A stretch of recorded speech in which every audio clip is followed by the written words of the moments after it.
Now, Honcharenko, word has gotten out even further about his presence in New York, and word has crossed the pond. It turns out that this guy has a history, Honcharenko.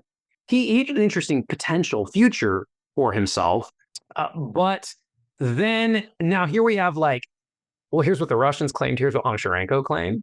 What everyone agrees upon is that Honcharenko started writing anti-czarist, sort of secretly writing anti-czarist articles for a dissident journal that was being published out of London. He also, and this is something Honcharenko admits to, trying to figure out how to delicately put this, propositioned an underage boy somewhat aggressively.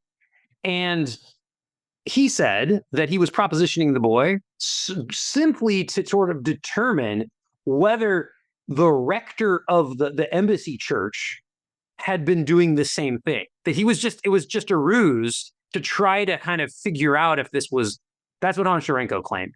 But in any case, he was in pretty hot water. There were all kinds of shenanigans that then happened where he's escapes, runs away, gets caught, gets imprisoned. He ends up in a Russian in a prison, imprisoned in Constantinople, and the Russians are going to send him back to Russia.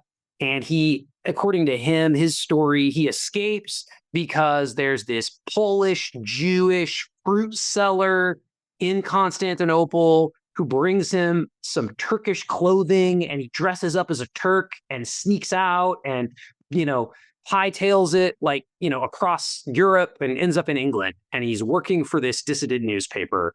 And he, at some point along the way, amidst all of this, he claims to have gotten himself ordained a priest in Greece. Still a little bit unclear. We don't know who the bishop was. We don't know the details. There's some indication of some irregularities. Was he ordained? Maybe. I don't know. So he ends up going to the United States eventually. He kind of decides this is a pretty good place to kind of get out. I've got to get out of Europe. I'm going to the United States. I'm going to try to make a new life for myself.